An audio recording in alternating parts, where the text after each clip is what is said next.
A partir de este momento, estamos contigo, contigo unidos, contigo y tus problemas. RCR presenta Contigo, María Corina Machado. RCR, contigo, María Corina Machado. María Corina, el momento llegó, Venezuela se unió. Hola amigos, feliz tarde. Hoy es martes 8 de febrero y esto es Contigo, un programa que habla de la realidad de Venezuela y que se acerca al ciudadano.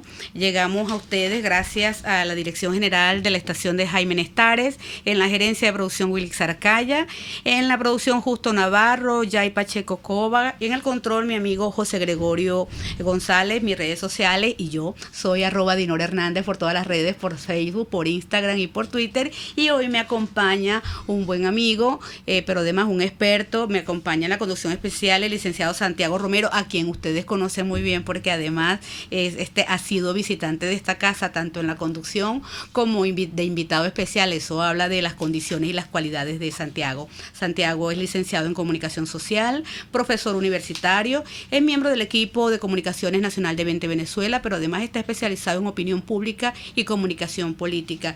Bienvenido, Santiago, gracias por acompañarnos hoy. Bien, muchísimas gracias, Dignora.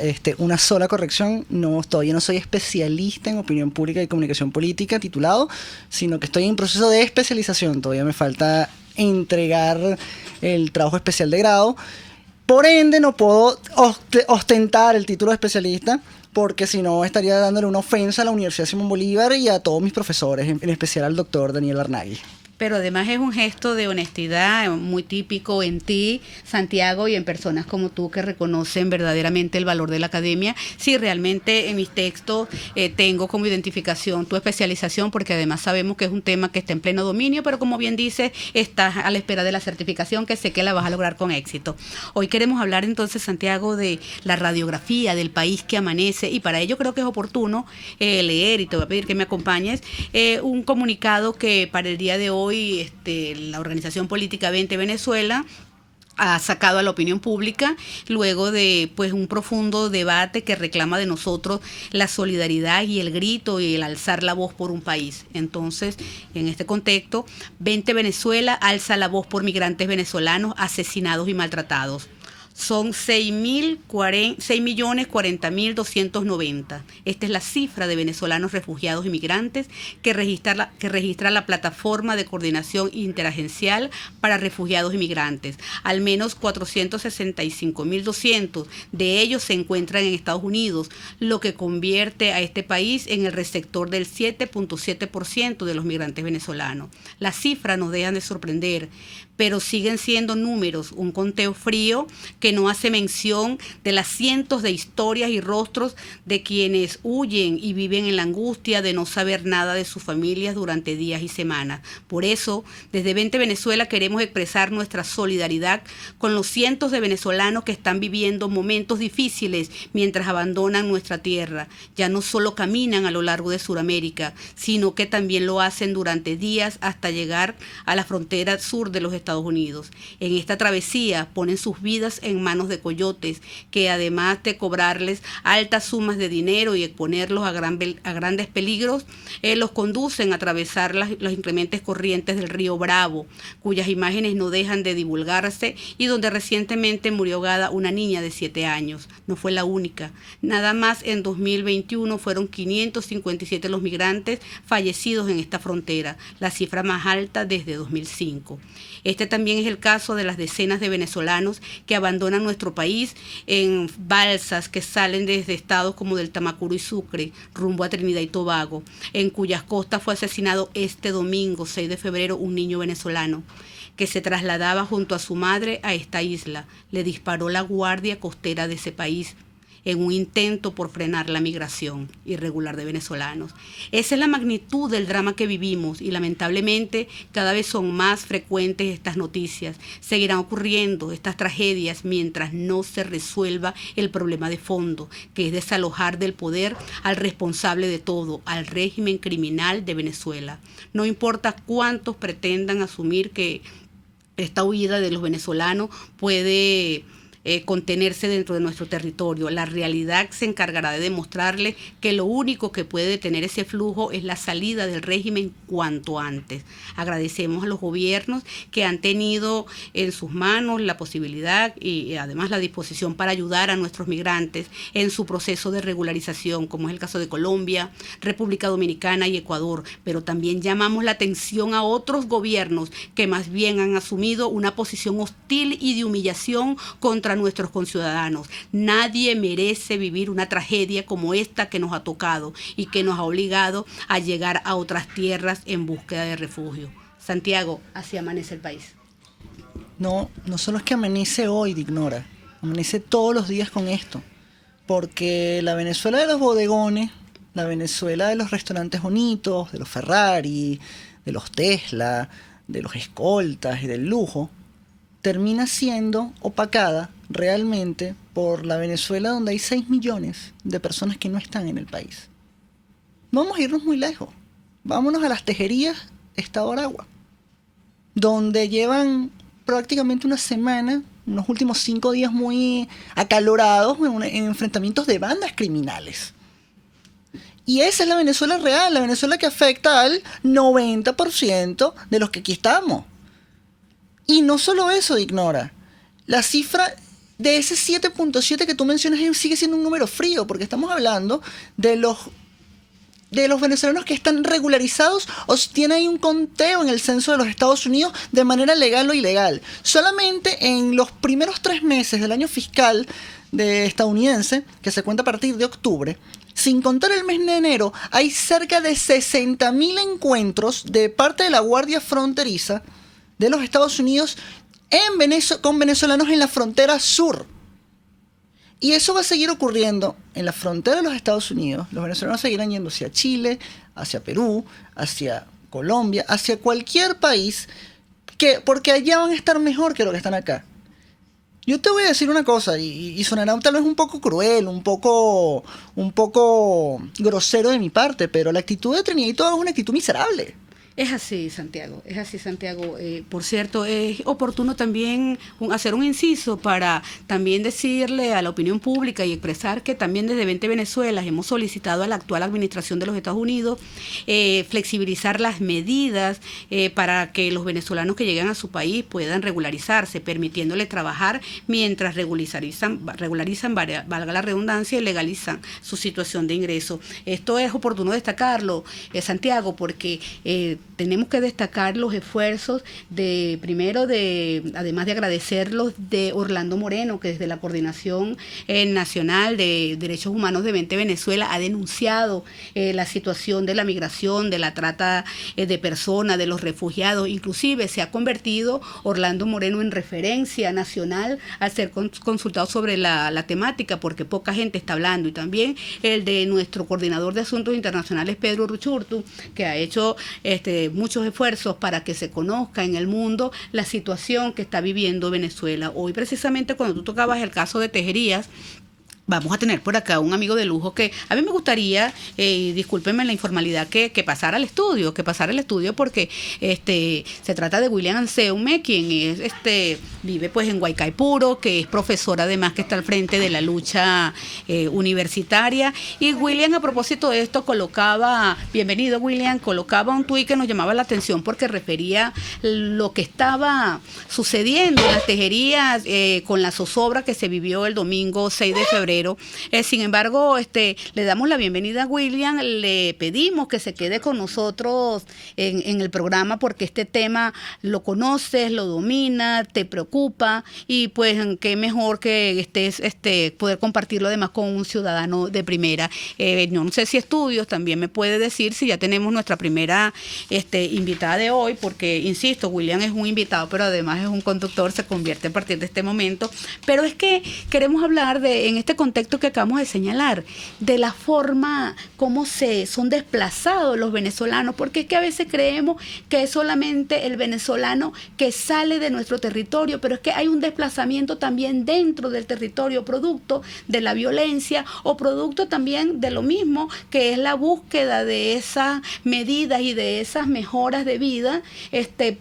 Personas, por ejemplo, de la provincia vienen a Caracas pensando que pudieran tener mejor forma de vida. Gente de aquí cercano, de estos sectores, al Paraíso, se han mudado, han dejado sus casas, y creo que está sucediendo en toda Venezuela. Pero yo quiero referirme en este instante a la travesía de los pacientes que salen pues horas distantes quizás de su casa, o algunos con más suerte más cercanos, en búsqueda de tratamientos, y que se convierten además en una referencia del ciudadano que no calla, que denuncia. Y creo que ya tenemos a nuestra invitada, que es Joana Obando. Joana es paciente oncológica, y fíjense, Santiago y William, Joana es una ingeniero, una mujer joven de 47 años, y conversando con Joana Joana me decía, oye Dinora, yo no soy así como que mujer de título, y yo le digo, es que la referencia está, porque en Venezuela se acabó la clase media. Antes, por lo menos en una provincia, te decían claramente, mira, es que este es ingeniero, este es maestro, este es profesor, este puede costearse un tratamiento médico. No, en estos momentos los venezolanos, salvo los enchufados, de dos bandos, porque ahora hay enchufados de dos bandos, ¿no? Pueden costearse tratamientos médicos. Joana, bienvenida. Si me estás escuchando, te escucha Santiago y te escucha William Anseume. Aquí estamos, amiga, para escuchar un poco esa travesía y el drama de los pacientes oncológicos en Venezuela. Sí, Dinora, muchas gracias por tu invitación. De verdad que para nosotros es sumamente importante que se pueda dar a conocer esta situación que estamos pasando los pacientes oncológicos. Y bueno, era el comentario que acabas de hacer. Antes la persona estudiaba, ¿verdad? Tenía un título universitario y bueno, podía costearse sus cosas, su tratamiento, sus medicinas. Hoy en día de verdad que se ha vuelto difícil. En mi caso, la empresa donde trabajaba mi esposo fue expropiada. Entonces, y así, bueno, como ocurrió allí, hay muchas personas, muchos pacientes. Entonces, cambiaron de seguro, ya no había seguro. Yo comencé con esto desde el 2014 y yo me pude hacer mi primera quimio por un seguro privado. Ya esto después cambió y bueno, tuve que recurrir a hospitales del Estado. Lamentablemente, al principio, bueno, habían equipos que todavía servían, tanto como de hacer una tomografía, una mamografía, un gamma óseo, que son exámenes mínimos de control que debe llevar un paciente oncológico, pero que lamentablemente hoy en día no funcionan y ya tienen años así. Entonces cada examen que hay que hacer son 400, son $500, incluso hay un examen que cuesta $1,000, o sea, es una cosa que bueno, no, la población no lo tiene. Entonces se ha vuelto bastante difícil. De verdad que nosotros hicimos una protesta el 4 de febrero, donde, bueno, fuimos al Seguro Social para bueno, que nos dieran respuesta, porque estas protestas se han hecho casi que anuales y seguimos en lo mismo. No hay medicamentos, no hay quimios. Lamentablemente el personal trabaja, bueno, de verdad que son admirables, porque entre el sueldo, que oye, no tienen cómo tener cómo subsistir, ¿no? Entonces, pero aún así ellos siguen trabajando. Entonces, y es admirable lo que hacen. Yo a veces digo, bueno, los médicos, no sé, lo harán porque realmente le nace, ¿no? Pero lo cierto del caso es que lamentablemente el país se ha sumido y como en una caída que ha afectado a todos los sectores. Entonces hay mucha gente que no tiene para costear sus medicamentos, hay mucha gente que no tiene para costear sus exámenes. Entonces es lamentable de verdad lo que estamos viviendo. Esperemos que bueno, las autoridades se aboquen de verdad a poder trabajar en conjunto, no importa, pero que hacer un llamado de atención, porque hasta ahora no hemos recibido respuesta. Y es muy interesante lo que tú señalas, Joana, porque además esa falta de respuesta se otorga desde diversos sectores, porque pues uno es el sistema que a través del Seguro Social tengo entendido que además que disuelven las protestas de los pacientes oncológicos, pues arremeten contra las protestas. O sea, ¿cómo le vas a esperar a unos pacientes oncológicos con guardias nacionales? Pero además, ¿cómo lo vas a pelotear del Seguro Social para el ministerio? También tenemos por otro lado el tema de la ayuda humanitaria. A mí me da mucha pena decirlo, pero yo he venido llamándolo el cuento humanitario o el cuento de la ayuda, porque es que de la ayuda humanitaria es como Dios, todo el mundo habla de ella, pero nadie la ve, por lo menos Dios se siente para los creyentes, de manera que es algo que impresiona. Hay que visibilizar esta lucha, cómo hacen los pacientes. Me señalabas tú que no solamente son personas que no tienen, que tienen quizás un estado de pobreza extrema, es que también te encuentras allí cuando vas a los hospitales una cantidad de profesionales que ya no tienen seguro. Fíjense ustedes, Joana, una joven ingeniero que tenía un seguro de una empresa de estas que expropió el Estado. El Estado decía que expropiaba para mejorar y para que fuera del pueblo, porque eso era lo que ellos decían. Resulta que a ella no solamente la dejaron quizás sin la posibilidad de una mejora para su casa, sino que también impactó la salud. Y yo quiero agradecerte muchísimo, muchísimo que tú seas un testimonio viviente de la situación que vive en Venezuela, y además estoy convencida que nosotros que aquí estamos lo hacemos con mucho respeto y te tenemos al aire porque tú así lo decidiste y tú quieres estar. William, Santiago. De verdad, Joana, es un testimonio bastante duro, porque al final del día, una de las preguntas que yo me hacía mientras hablabas es ¿cómo haces para cubrir exámenes, tratamientos y además mantenerte a tu familia y mantenerte tú? Porque no puedes vivir solamente de los exámenes y el tema de las quimioterapias o de las radioterapias. También tienes que comprar alimentos, supongo si tienes hijos, mantener a tus hijos. Háblenos un poco de esa dinámica, porque si bien nos expresaste cómo es la Joana paciente de cáncer que este año cumple 8 años, también nos interesa la Joana humana, la Joana que es ciudadana y cómo hace para sobrevivir ante una emergencia que nos afecta a todos y a unos peor que a otros. Sí, de verdad que ha sido fuerte, pero bueno, yo creo primeramente en un Dios todopoderoso, y yo creo que Él es el que ha hecho que esté hoy en día acá, ¿no? Y lo segundo que le doy gracias a Dios es por mi familia y mis amigos, porque si no fuese por ellos, hoy en día de verdad que yo no estaría. De verdad que en una oportunidad a mí me hicieron una radiocirugía, que bueno, todos los equipos a nivel de hospitales estaban dañados, y bueno, tuve que hacérmelo en uno privado, y yo me acuerdo que en ese entonces eran $6,000.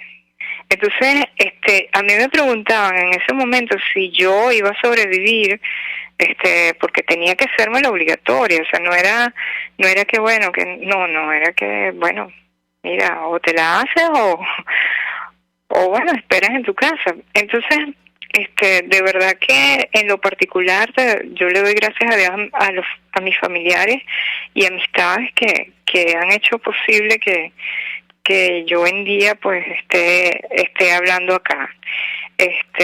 Pero también sé de muchas pacientes oncológicos que han venido de otros estados porque no hay nada en otros estados, y que bueno, es el día a día. Entonces amanecen aquí, duran 4 o 5 horas viajando para hacerse una quimio, muchas veces no tienen con qué comer antes de entrar a la quimio. Entonces, son cosas que de verdad que parte el alma, porque aparte de que la enfermedad es dura y no espera, porque si yo pudiera decirte, no, bueno, la quimio la traen, no sé, dentro de 3 meses, pero es que el cáncer no espera. Mientras más rápido puedes hacerte tus exámenes para el estado mejor, porque un diagnóstico temprano te asegura que, oye, esa persona es tratada y muchas veces no recae.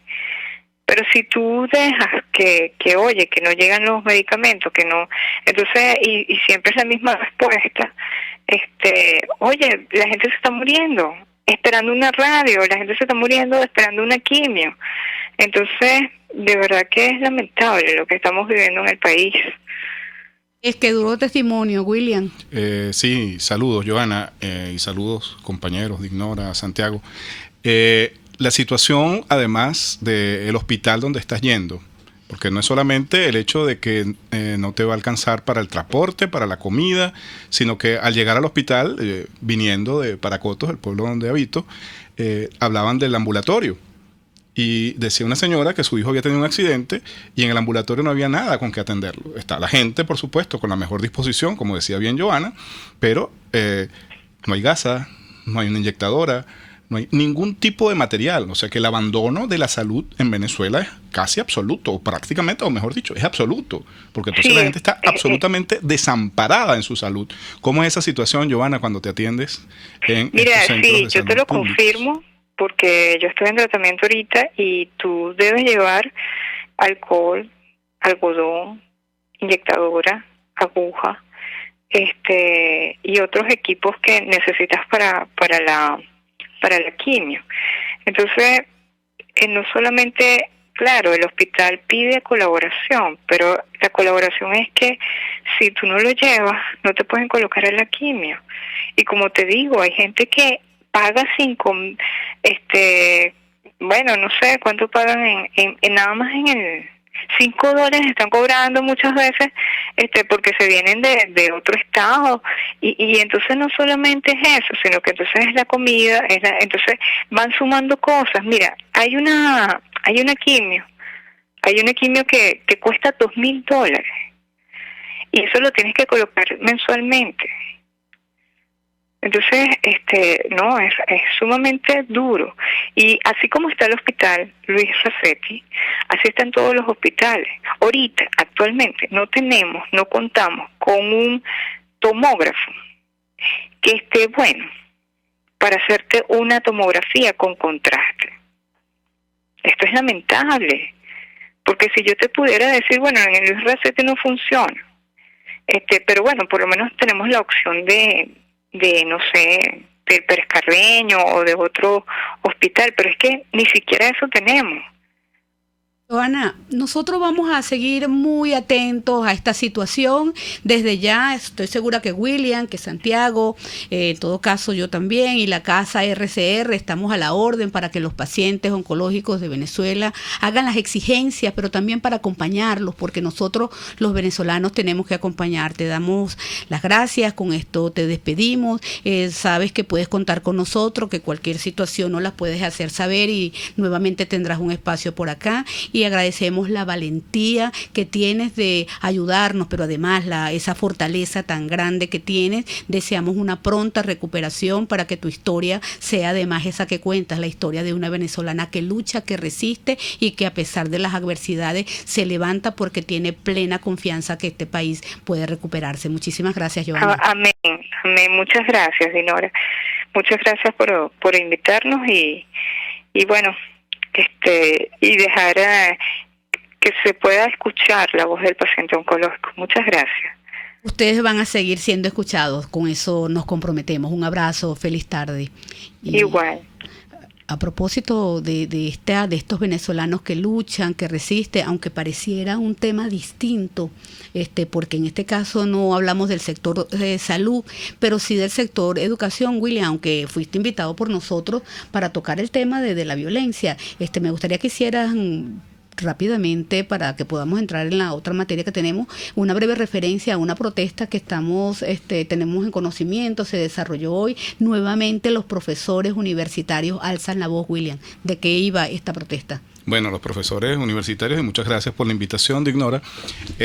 Los profesores universitarios estamos en la misma situación que se encuentra más del 80% de la población venezolana. Desasistidos, en situación de emergencia económica, totalmente preteridos desde el poder. Todas las universidades, todos los profesores, todos los trabajadores universitarios de las universidades públicas del país. No quiero decir con esto que las universidades privadas estén en una mejor situación, porque sabemos la lamentable situación en la que se encuentran todos los universitarios del país, todos los trabajadores del país. Ahora, en especial, el profesorado universitario, el trabajador universitario, vive un ataque desmesurado desde el poder, un ataque sistemático, sostenido por años, que ha buscado arrasar la universidad venezolana, que ha combatido el pensamiento libre, que ha combatido la producción de conocimiento, porque ayer apenas conocimos que en la Universidad de Carabobo el 60% de la producción del conocimiento, de la investigación de la Universidad de Carabobo, ha sido suspendido. Entonces, 60% del conocimiento que producía la Universidad de Carabobo. Si eso no mueve las alarmas, solo por el área de investigación. La protesta que acabamos de hacer en la Universidad Central de Venezuela es por los derechos laborales, que es una de las banderías fundamentales en este momento. ¿Por qué? Porque el sueldo del profesor universitario no alcanza para comer. El sueldo del profesor universitario menos alcanza para la protección en salud de la que estamos hablando antes.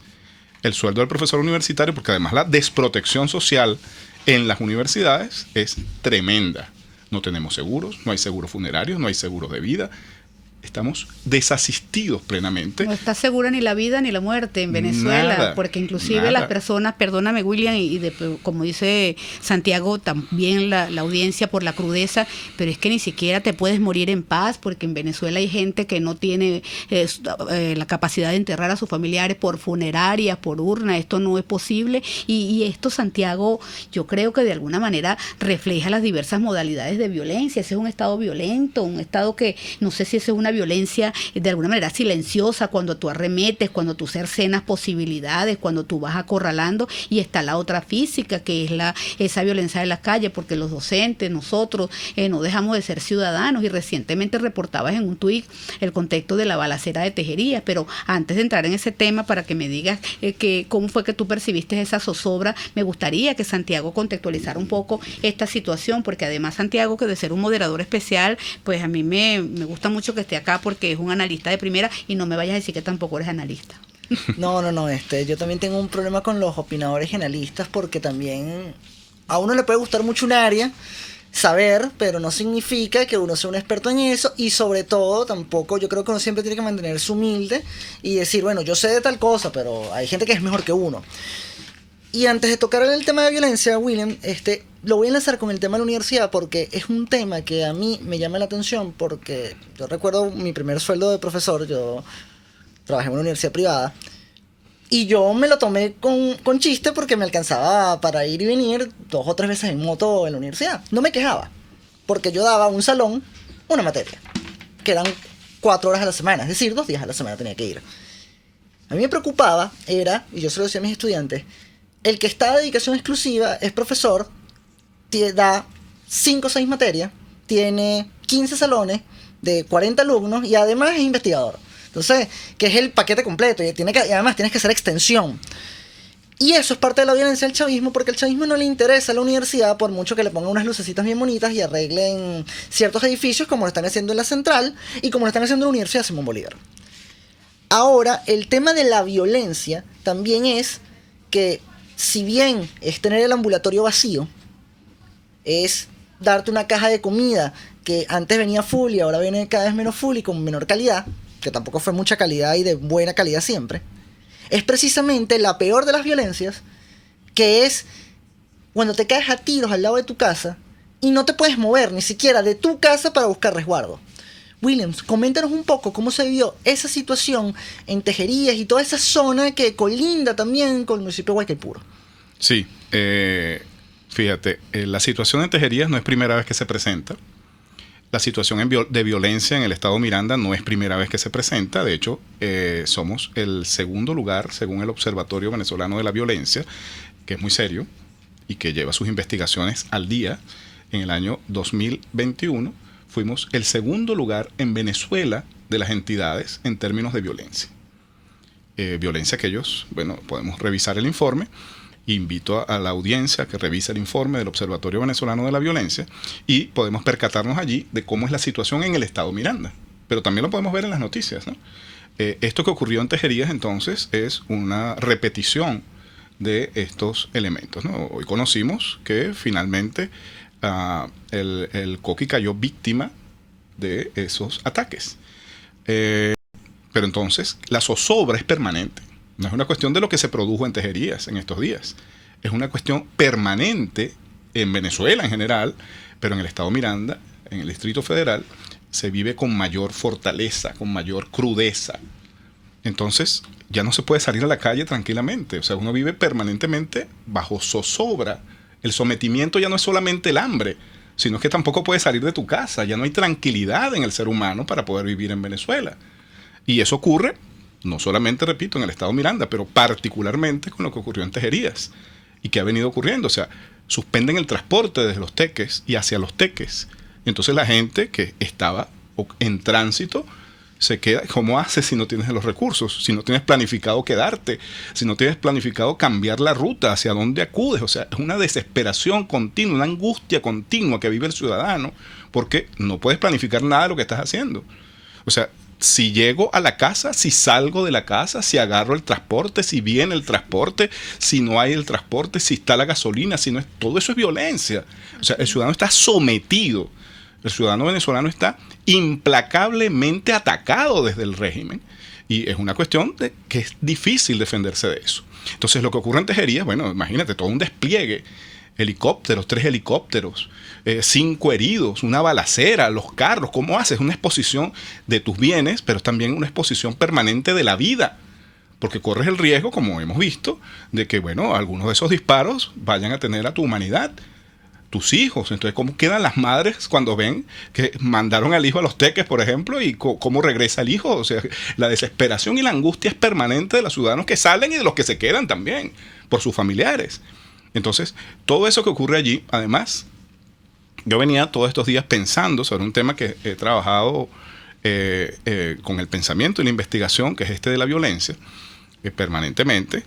Y además de la zozobra, hay también una especie, y con esto aventuro un poco, pero podemos sacar conjeturas, pero son productos de los análisis precisamente. Esto es terrorismo de Estado. Porque estos grupos, ¿quién los ampara? ¿Quién protege a estos grupos? ¿Quién arma a estos grupos? ¿De dónde sacan una metralleta como la que mostraba el conejo en uno de los videos? ¿De dónde sacan granadas? Eso lo venden en las bodegas, eso lo venden en las esquinas. ¿Quién tiene la responsabilidad en el Estado venezolano de controlar las armas? ¿Quién es el que debe tener el control de la violencia del Estado? Es el mismo Estado. Son los cuerpos policiales y militares del Estado. Pero ahí entramos también en un vacío, y yo soy fiel creyente que si bien el monopolio de la violencia tiene que estar en el Estado administrado en el Estado. Un Estado responsable. No, en un Estado, Sí. claro, en un Estado responsable, tú no le puedes negar al ciudadano que tenga medios para el derecho a la legítima defensa. Tal vez en un contexto de un Estado fallido como el venezolano, no sea posible, porque bueno, o sea, el derecho a la legítima de violencia la legítima defensa se puede convertir en venganza, pero sí creo que también una de las primeras cosas que se hizo el chavismo fue empezar a cercenar los portes de armas, cerrar armerías, cerrar los polígonos, centralizarlo todo, para tener precisamente el monopolio de ellos y distribuirlos en sus grupos de presión. Ahora, porque más bien pareciera entonces que no es un monopolio de la violencia legítimo, sino que es una política de Estado la zozobra. Y William, yo a veces suelo ser patética, debo reconocerlo, porque cuando tú decías quién sostiene estos grupos, yo me hacía una pregunta interna y se me asomó una sonrisa. Yo digo, ¿a quién? ¿A las bandas o al régimen? Porque es que este régimen también está siendo sostenido. Y está siendo sostenido por un grupo, un sistema que decidió que esto estaba bien, William, Santiago, que aquí no está pasando nada, que aquí todo está normal. Y eso quiere meter entonces toda esta situación que acabamos de escribir con lo de la universidad, con lo de Joana, con lo de Tejería, en una burbuja. Aquí no está pasando nada y yo está bien. Vamos al corte, ¿sí? Y regresamos para seguir hablando de este tema, como dice Santiago, con los que saben, con los especialistas.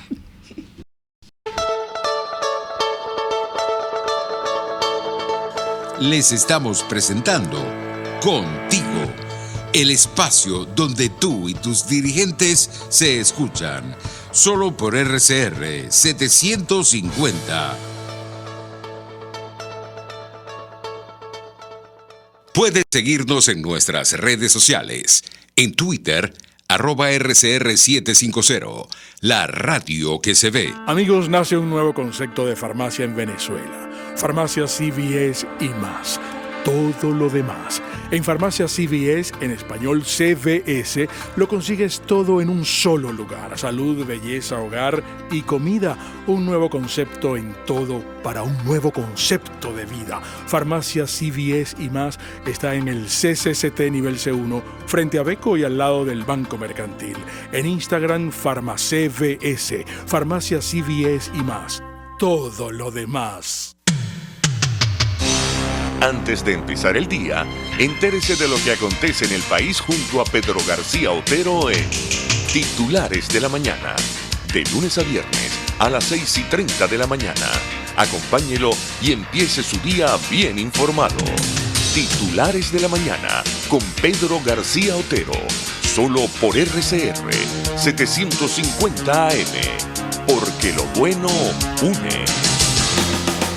Ante el agobio diario, siempre se agradece una pausa. De lunes a viernes, Verónica Oliveros te trae un cafecito para el alma en Sin Estrés, la revista radial de Radio Caracas Radio, con música, cultura, salud, emprendimiento, terapia, astrología y más. Cada tarde a las 3 nos ponemos en modo Sin Estrés por RCR, la radio que se ve. RCR 750 AM. Porque lo bueno une.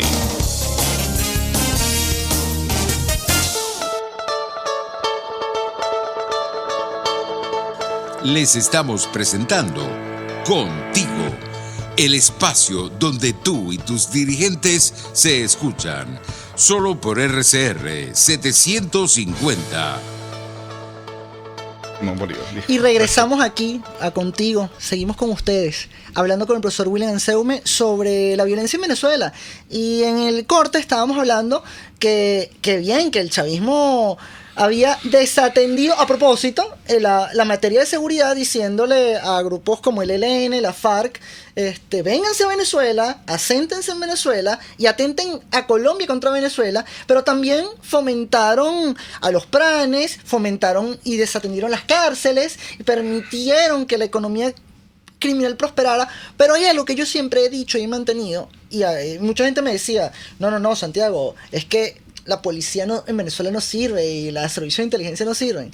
Y te das cuenta con operativos como el de Tejería, que cuando tienen, ¿cómo se llama?, la motivación, les quitan las restricciones y les dicen, no, hay que poner orden porque hay una pugna interna que nos está haciendo daño a nosotros en el poder, despliegan todos los medios de fuerza que sean necesarios para atacar a esta gente. Y William, te quería preguntar con respecto a eso, ¿tú crees que lo que está haciendo hoy el chavismo es de cara a la comunidad internacional o de cara a pugnas internas? No. El chavismo madurismo no le interesa mucho la comunidad internacional, como no sean sus amiguitos, que sabemos además quiénes son. O sea que esto va de acorde con sus planteamientos de esa implantación de la violencia. Porque cuando yo hablo de terrorismo de Estado, hablo a propósito de ello, porque fomentar y, digamos, alentar que haya planes, que los planes funcionen, pero no me vas a decir que ellos no lo saben. Todo lo contrario, pues ¿quién fomenta, quién auspicia de algún protege? modo a esa violencia que se está produciendo en las cárceles venezolanas? Por solo poner un ejemplo, o lo que vivimos en Tejerías y toda esta situación. ¿Para qué es eso? Para producir miedo en el ciudadano, para producir miedo ante un posible cambio político que te diga, porque eso es lo que he venido elaborando, que te diga, si cambiamos políticamente, ¿cómo vas a hacer tú con esos grupos? ¿Cómo vas a hacer tú con los colectivos en el 23 de enero? ¿Cómo vas a hacer tú con los pranes en las cárceles? ¿Cómo vas a hacer tú con los guerrilleros que están en Apure, en Amazonas, en Bolívar, que están incluso en la ciudad capital? ¿Cómo vas a hacer con eso? Entonces, claro, el ciudadano se asusta y dice, pero ¿cómo es esto si yo estoy sometido por el hambre, indudablemente? Estoy sometido por la violencia que es impuesta por el Estado. Eso no es, o sea, la violencia que imponen en las universidades, la violencia que le imponen al ciudadano en los hospitales, la violencia que le imponen al ciudadano cuando traspasa su puerta o dentro de su propia habitación. ¿De dónde proviene? O sea, no son de los ciudadanos comunes, no son de los ciudadanos honestos. ¿Esto proviene de dónde? De la delincuencia que está instaurada en el poder. ¿O es que no están sometidos también a investigaciones por organismos internacionales? ¿Por qué viene la Corte Penal Internacional a investigar a estos sujetos que están en el poder? ¿Porque están jugando? No, porque saben cómo está administrando una violencia que están tratando de imponer, de fomentar, de alentar de un modo que incide sobre los venezolanos. Entonces, lo de Tejerías es un caso particular que ha venido sucediendo mucho tiempo, pero que no es ajeno a lo que ocurre en todo el país. Amigos, quiero invitarlos, Santiago y William, a que analicemos este tema tan importante con una invitada de lujo que tenemos hoy, que es la profesora Mirla Pérez, quien es doctora en Ciencias Sociales, investigadora de los procesos totalitarios en el Centro de Investigación Popular. Mirla dice algo muy interesante, dice: se huye porque el hambre sin solución es muerte, y esa palabra de huida a mí me suena a desplazamiento, y recientemente la profesora decía, pues, contextualizaba que este desplazamiento se daba dentro y fuera del territorio. Yo con esto quiero darle la bienvenida a la profe Mirla y decirle, profesora, ¿cuáles son las causas, preguntarle, que generan este desplazamiento, además del hambre y la violencia? Nos gustaría conocer desde el punto de vista de una socióloga, investigadora, de qué va este fenómeno, si este fenómeno efectivamente es deliberado, si lo usan este tipo de sistemas totalitarios, o por el contrario, esto es algo natural y esto es una sociedad que se salió sin control o fue empujada a esto. Bienvenida, profesora Mirla. Por acá estoy con el profesor William Anseume y el licenciado Santiago Romero. ¿Me escucha producción? No sé si me escucha la doctora Mirla. No sé si la tenemos por allí, pero no logro escuchar todavía. No, que sigamos a se enseña. Sí, hay problemas, tenemos unos problemas técnicos, pero volviendo a tomar este tema, sí, o sea, es un tema que está planificado, que está estructurado, y que cuando a ellos les conviene, porque no les es políticamente rentable, empiezan a depurar, porque al final así funcionan las mafias. Lo que pasó en el caso del estado Zulia, que los zulianos celebraban que la salida de Omar Prieto porque era un criminal.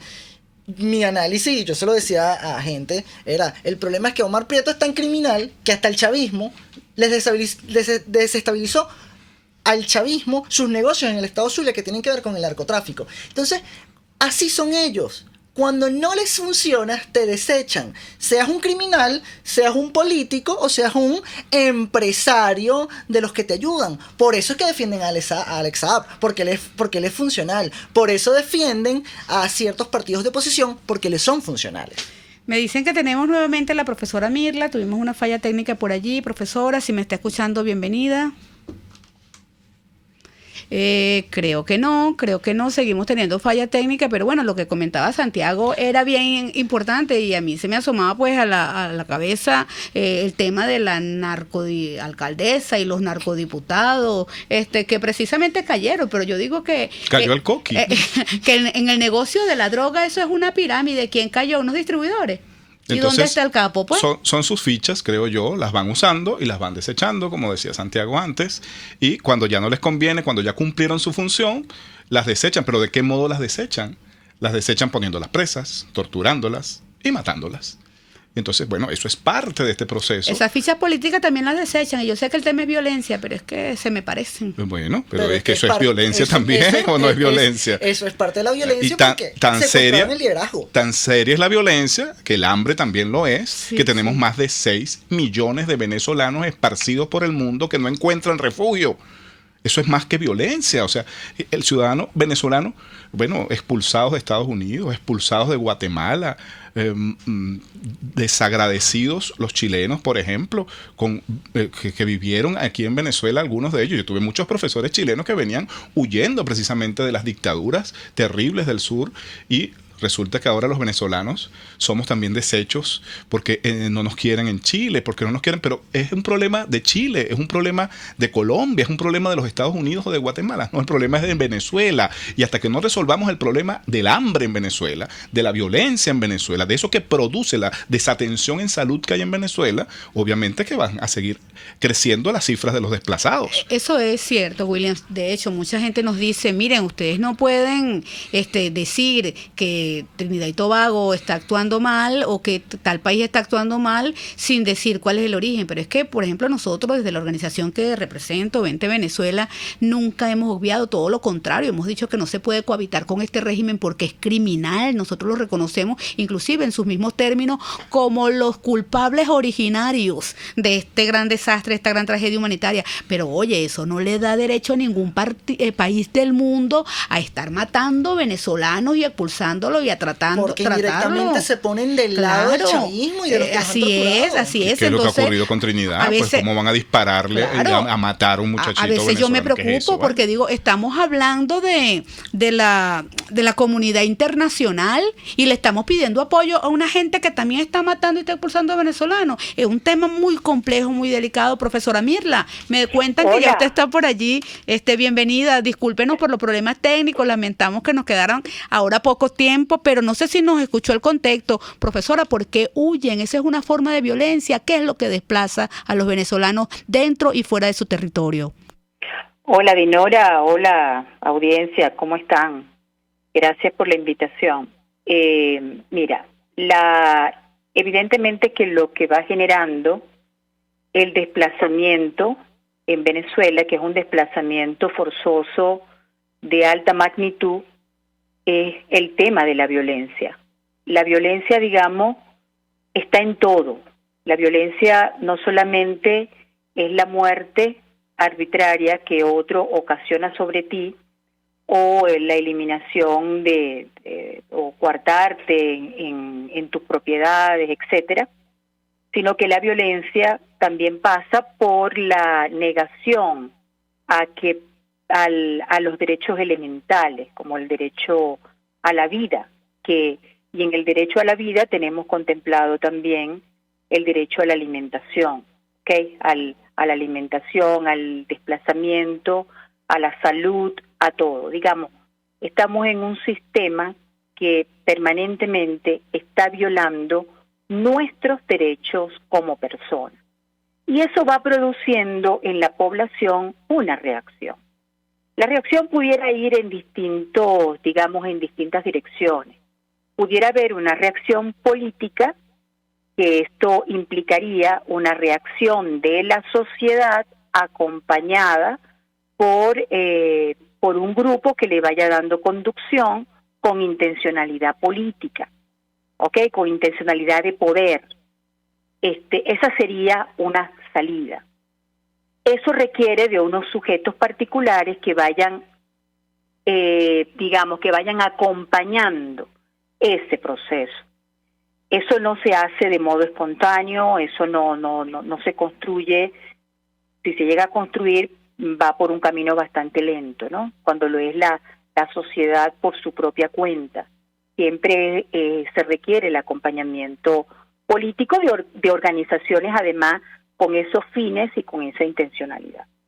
Y la otra vía, la otra dirección que toma la sociedad es ver cómo se protege. Y una de las maneras que tienen las sociedades tan oprimidas como las nuestras es la huida. Es decir, una manera de protegerte es huir de quien te está negando la vida, de quien te está permanentemente acosando, de quien te está coartando y te está limitando en todos tus derechos. Entonces ahí es donde viene precisamente esta emigración tan fuerte, este desplazamiento forzoso de alta magnitud como el que estamos viviendo en Venezuela. Además, este desplazamiento forzoso tiene como dos direcciones. El desplazamiento que se da hacia afuera del país, que evidentemente es el que mayor grado de esperanza tiene, porque la gente aquí no tiene condiciones para poder vivir y puede llegar a unas condiciones límites, exponerse al límite, porque sabe que quedarse en el territorio también está expuesto al límite. Es decir, si te quedas en el territorio venezolano, lo más probable es que puedas morir tú o tu familia de hambre, y la salida puede ser una búsqueda de una oportunidad de vivir.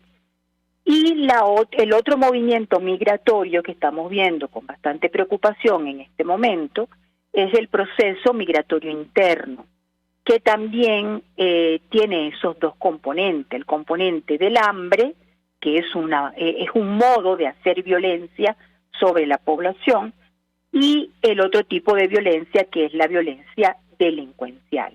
Entonces, en este momento, en el territorio venezolano, uno está viendo cómo la población se va moviendo de un lugar a otro buscando opciones de vida.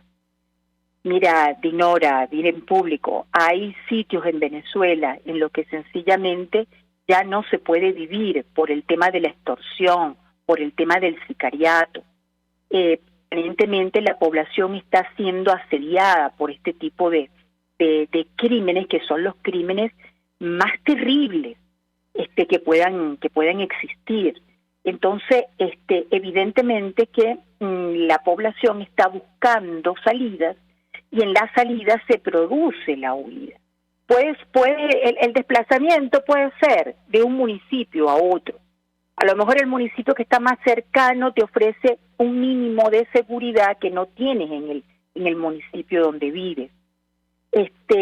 Evidentemente esa posibilidad de vivir que te da el municipio cercano es una posibilidad también efímera, porque los movimientos delincuenciales, las bandas, las megabandas, no son estáticas, no están circunscritas únicamente a un territorio. Una vez que logran dominar el territorio, van avanzando hacia otro territorio, porque su vocación es colonialista, su vocación es ir buscando los distintos, los distintos lugares donde puedan sacar el provecho económico para poder mantenerse como organización delictiva, para poder mostrar su poder, para poder establecerse como vía, digamos, de control de ese segmento de la sociedad. Entonces, el desplazamiento forzoso en Venezuela es un desplazamiento bastante complejo, que hay que mirarlo con mucho cuidado. En este momento estamos observando a partir de nuestras investigaciones entiendo que estamos al límite del tiempo. En Venezuela podemos decir que la mayoría de la población está amenazada y por eso se producen esos desplazamientos. Amenazada desde el poder y amenazada por esa misma criminalidad. Y la otra cuestión tiene que ver porque no solamente la gente está migrando, la gente no está migrando solamente a lo interno y yéndose del país, sino que además la tasa de suicidios en el país ha aumentado poderosamente, según también las investigaciones y los informes que hemos conocido. Le habla William Anseume. Hola, William, ¿qué tal? Sí, claro, o sea, el tema del desplazamiento es un tema importante y es precisamente empujado por todas las condiciones. Tú me preguntas si todos los venezolanos están amenazados. Por supuesto que sí. Ningún venezolano en este momento está seguro en el territorio que vive. Y por esa razón se va dando ese movimiento de búsqueda. Ahora, la búsqueda es como una búsqueda nómada. Tú te acercas al poblado más cercano, probablemente consigues la seguridad que no tenías en el poblado original, pero el poblado al que llegas también va a ser tomado por la delincuencia en algún momento y vuelve nuevamente la zozobra. Y sigues entonces avanzando, sigues examinando territorio hasta que llega el momento en que no te queda otra posibilidad sino salir del país.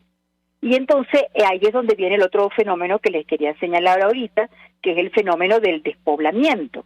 Ya estamos viendo zonas rurales y urbanas que están quedando despobladas, que las casas ni siquiera son habitadas por otros, ni siquiera está la pregunta o la molestia por preguntarse si esa casa la pueden invadir o no. Entonces, en este momento estamos frente a un Estado que ha fallado. Por ejemplo, ahorita escuchando la señora que trajo Dinora, que contaba su experiencia de salud, ahí uno ve cómo el Estado ya no es garantía de bienestar de ningún tipo, y el asunto es que no es garantía de bienestar, pero tampoco le preocupa hacerlo. Ese es el gran problema, esa es la gran tragedia en la que estamos. El Estado dejó de ser un Estado de bienestar, está transitando por ser un Estado fallido, y el Estado fallido le ha llevado a ser un Estado basado en la tiranía. O sea, tiene que mantenerse en el poder a partir del control absoluto y arbitrario. Profesora, porque el movimiento es ese. Profesora, excelente su análisis. Siempre nos va a faltar muchísimo tiempo porque además con usted se puede conversar muchos temas. Yo le agradezco profundamente esta invitación y nos comprometemos con la audiencia a tenerla de vuelta muy pronto. Las fallas técnicas nos impidieron disfrutar de su compañía y de su excelente análisis. Me gustaría en 30 segundos, William, Santiago, que pudiéramos despedir el programa. Sí, un placer, Dignora, a Santiago, haberlos acompañado el día de hoy. Los temas, la universidad, la violencia, los desplazamientos, los emigrados. Es difícil la situación, la vida para los ciudadanos venezolanos, pero aquí estamos. Seguimos luchando, seguimos peleando, estamos entre los que no nos hemos querido ir porque no hay que dejar el espacio a estos criminales que quieren seguir usufructuando un poder que no les corresponde. Santiago. Los venezolanos hoy ven en la política que no responde a las necesidades del ciudadano, la violencia, el hambre, la salud, la educación.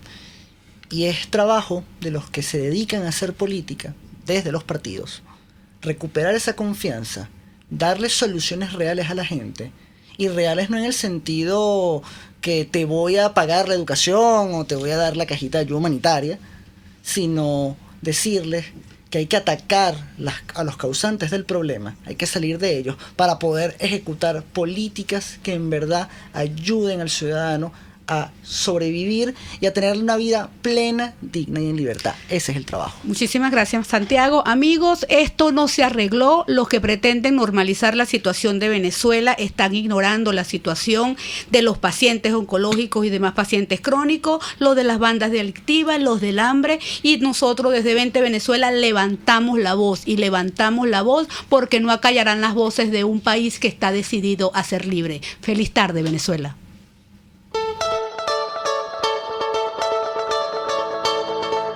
RCR presentó Contigo, donde la pluralidad de pensamiento confluye.